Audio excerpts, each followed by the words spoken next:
What's up, my fellow savages? Randall here, and today we're going to be going over the flat scissors technique. The flat scissors technique is a mostly defensive technique used whenever somebody gets on your tail to try and shake them. The main goal is to get them to overshoot to where you can get it back into a neutral dog fight and use your skills to take them out. This video we will have tips and tricks, do's and don'ts, and a couple of clips for visual representation so you can see exactly what I'm talking about as I'm saying it. For starters, to initiate the flat scissors, we need to know exactly where the enemy aircraft is in relation to our aircraft. Defensively, the flat scissors can really only be initiated successfully at the 3, 4, 8, and 9 o'clock positions. Now for some do's and don'ts. You do want to turn into the bandit every single turn that you make.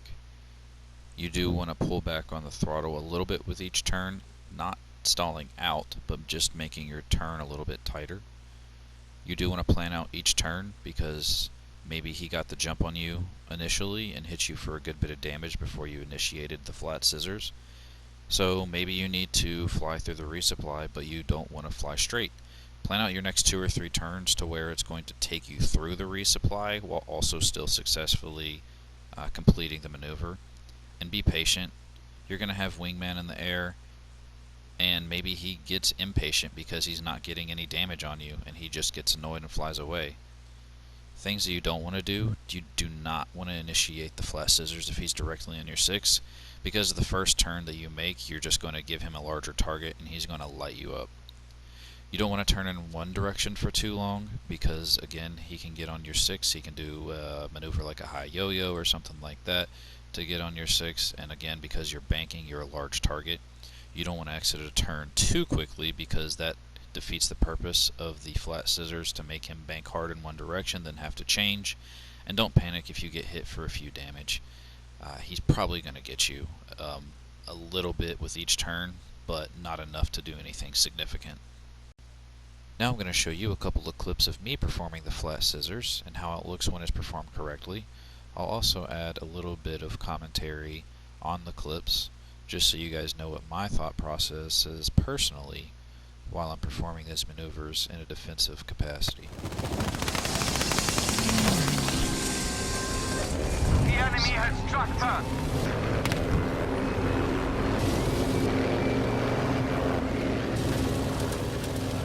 Now I'm sure, as you just saw, initially I made a right bank because that turn will be way harder for him to make than if I had banked to the left.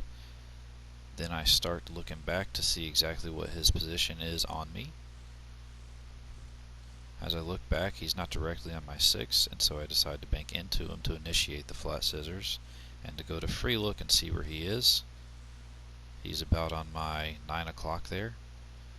I look back, he's overshot again, so I bank right back into him again. And at this point, he went from 9 o'clock to pretty much 12, probably 1, and now we are neutral and I'm getting ready to dogfight. So I decide to bank into him one more time, but as I look up, I decided that he has left the fight and now I'm pursuing him as the attacker.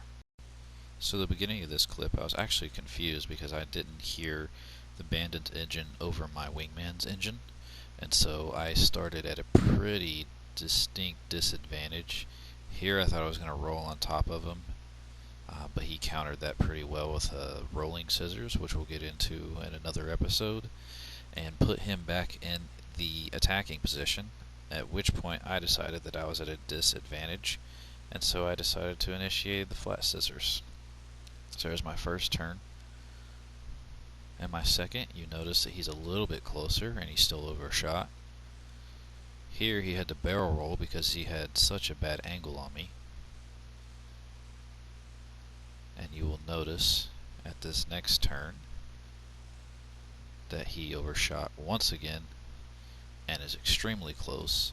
And unfortunately my recording stopped, but I got this fight turned around. I didn't end up killing him because he had another buddy come and help. But that just goes to show what the flat scissors can do when used appropriately. If you enjoyed this video, give it a thumbs up. Go ahead and hit that subscribe button. and stay tuned for more tips and tricks and maneuvers. Until then, I will see you savages later. Randall out.